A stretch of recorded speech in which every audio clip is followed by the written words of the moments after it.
we're going back to talking about the Anunnaki. JS pointed out that he believed that the Watchers were the ones that created humanity, tinkered with us, and upgraded us. So, do you mean that you believe that the Watchers are the Anunnaki? Well, I mean, I'm not going to say that the Watchers are the Anunnaki, but they are very similar in their descriptions, and so I think we're at least dealing with the same creatures here, the same beings. There was 200 of what we call the Watchers that came here supposedly like 400,000 years ago. All right, now that does not mean that the Anunnaki that the Sumerians are talking about, it doesn't necessarily mean it's the same group of them, but their descriptions are very similar. And once again, they fiddled with our DNA. Scientists have proven that the human DNA has been upgraded 36 times. So that means, since our existence. So that means 36 different times we've had our DNA fiddled with by what? It's got to be aliens, right? And then we have these Sumerian stories about the Anunnaki, fiddling with our DNA to make us better workers, better miners for gold. Well, it doesn't say anything about the Watchers being after gold. They wanted to build civilization on this planet with us. They wanted to marry human women and men. They wanted to interbreed with us. They wanted to create a paradise and take us. Mud monkeys is what we were back then, cavemen squatting in the dirt, didn't know anything, give us intelligence, give us their DNA, reproduce with us. I think personally that they loved humanity. I think that, maybe they were tasked with watching over us and keeping us in our place for some type of slave enterprise that rules the universe. And eventually they got tired of it and said, you know what, we're going to help these people, And so they came and introduced themselves and attempted to create a perfect civilization here, co-inhabiting this world with us. And then for whatever reason, that angered whoever was in charge up there. We're not talking about, people talk about God and they talk about aliens. We're really talking about the same thing. If you're talking about physical beings that come from the heavens and rule over us, those are the gods, those are the angels. Then we're all talking about the same thing. And so I think of God as the holographic projector, the source of all creation that is projecting this hologram, this holographic universe that we are all a part of. That's what I think God is. All right. But, most people, when they refer to God, they're talking about some evil alien overlord that has conquered and enslaved this planet and turned it into a prison planet. All right. So with the Watchers, we're talking about a rebellion here. We're talking about like a group of 200 rebels that decided to say, F you, we're going to help these people, and we're going to co-inhabit this earth and build our own heaven. We're going to build our own paradise. And supposedly the flood took care of that. And it says that God opened up the firmament and flooded the earth. What's the firmament? Talking about a dome around our planet, around our whatever this is, if it's even really a planet. And then it also it makes comments like the deep waters of space. It's written several times where they refer to the deep waters of space. And so you got guys like Michael Tellinger. He thinks that we're living under a dome underwater. I don't know. You start, reading these different things that it says in the Bible and other ancient books. There is some evidence to back that up. So I don't have a clue what reality is. I just know that I'm trying to understand it as much as possible and trying to learn how to manifest the reality that I want to live in, because we all do have that power, that pineal gland, that third eye that every system refers to, the third eye. That is your direct connection to that holographic projector that is creating reality. And so what I'm doing in my rituals is I'm creating a simulation of that. The circle, it represents the center of all creation. The triangle is a triangle of manifestation. It's in the middle of the circle. And then the fire, that represents the eye. That represents the holographic projector. All right. And then I'm calling on an entity to help me insert my code into that holographic projector so that it can then be manifest in this reality. And I look at it as purely a science. It's purely a science. What do you think of these people that are talking about the ascension, and they're going up into these light ships and Ashgar Command and interacting with these beings in these light ships. Do you think that's the Watchers as well? Well, I mean, there's really no way to know. No, I don't think that's the Watchers, but that's, you know, I definitely think there's lots of different types of aliens, lots of different races and species or beings, you know, whether they're from other planets or whether they're intraterrestrial or extra dimensional, you know, they have the technology to like jump over into our dimension, or the Earth really might be hollow and there's a whole other civilization of different races that live beneath the Earth's crust. That's probably true. There's a lot of evidence to back that up. So, I mean, there's really no telling what they could be interacting with.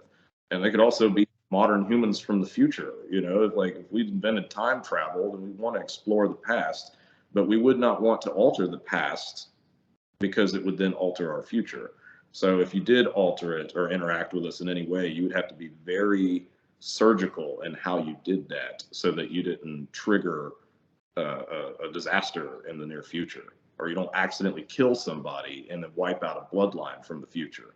You know, if you were to go back in time and shoot one of your ancestors, one of your ancient ancestors, then you would theoretically cease to exist. So you'd want to be very careful if you were actually using time travel. And supposedly these beings, whatever they are that advanced and they have that technology. So that would explain why they don't just like land on the White House lawn and be like, surprise, you know, tell us everything, because you're going to alter the future, you know. Yeah, that's a thought. Actually, I think they've told people that interact with them that they're from the future. Yeah. Oh, got I it. mean, I wonder how far in the future. I would not have any idea. Mm. Ideally, the farther they're in the future, the better, because that means the longer our civilization or our race survives.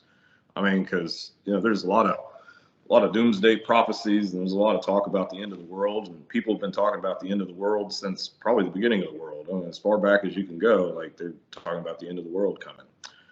Well, I would like to think that the human race gets its act together and thrives and flourishes and prospers into the very distant future. I'd like to think that my bloodline live for millions of years. So if they are from, you know, 10 million years in the future, then that's a good sign that we still exist. Hmm. What do you think of that, Brian, these spaceships? In all honesty, my money says they're all gin, in all honesty, you know, seriously. But when I say gin, I don't mean little things coming out of a bottle. What I mean is you know, these are hidden entities. You know, these entities haven't just suddenly arrived. You can read the biblical accounts, you can read Buddhist accounts, you can read accounts that go back literally thousands and thousands of years, and they describe these entities, you know, to the letter. But over the year, our name has changed what we call them. Yeah. However, they still fit the MO that was written in the Bible, that was written in the Buddhist text, which was written in the Hindu text. They still fit it perfectly. You know, I mean, maybe it's a combination of two, because when you read the Buddhist and the Hindu texts, they do talk about their gods coming from space. Now, do they mean they come from another dimension, or do they come through space? That we don't know, you know, I mean, because there's so much messing around with religion, and people forget that even up to the 1700s, you know, religion was a business and it was selling an ideology. It wasn't necessarily selling the truth, and finding the truth is very, very difficult, because essentially everything is buried in what people want you to believe. That's why I enjoy sort of listening to JS, because JS communes directly with these entities, and he probably has a much better idea of what went on than, say, me reading something in a book that's been written by somebody and then rewritten by somebody else, etc., etc. But I think if you're going to be logical, I think there's probably some guys came from outer space. Shiva definitely came from outer space. But then there's these other entities that they just fit what we understand jinn to be. I don't know what you think, JS. I think that's, you know. No, I think you're right. We're all talking about the same thing, just calling it different names, you know. Yeah, so I don't think you're wrong. Yeah, I think the trouble is as well is that nasty business side of it. Yeah. I mean, you know, talking about this frankly as a practicing magician, there's probably only 5 people I listen to. You're one of them. Yeah. Other people are trying to push an ideology onto you all the time. You know, this is what we think. This is what we do. You follow what we do, etc., etc., etc. And to me, that's really dangerous, because at the end of the day, it's only you that communicates with the entity at the end of the day. Yeah. And having that correct relationship, going back to the Shemyaza, I mean, Shemyaza absolutely frightens me to death. He really does. An incredibly powerful entity. I gave JS's sigil to a friend of mine who's a very powerful magician, and he got a physical manifestation of Shemyaza. Did I ever tell you about this, JS? No. Actually, yeah, Shemyaza came through physically, and he came into his kitchen and sat down opposite him, and my friend asked him the obvious question: how safe am I? Obviously, you know, this guy's just materialized in front of you, and he was quite evasive with that question. He said, I can't guarantee your safety because I work for somebody higher. Yeah, okay. But, you know, and then they were talking about like various religious viewpoints and spiritual viewpoints.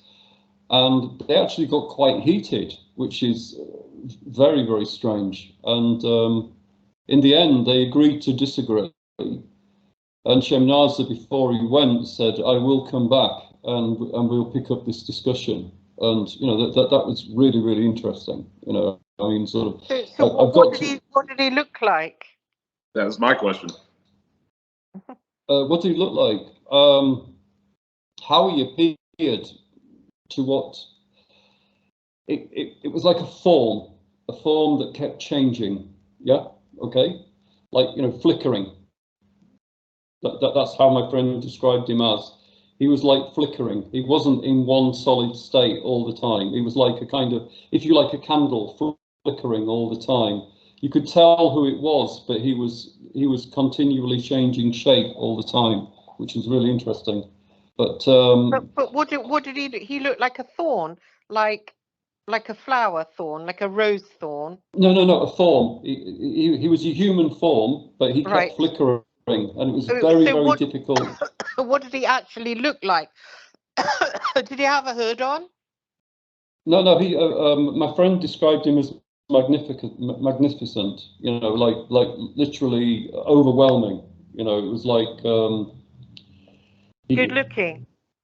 Yeah, like powerful. With wings. Incredibly wings. We couldn't tell because the form kept shifting. Yeah, but when he was talking, there was like occasional freezing when he was talking, and he said that he was absolutely magnificent to look at. You know, seriously, like 100% specimen, and yeah, it was. My friend was really shook up about it, and yeah, it was.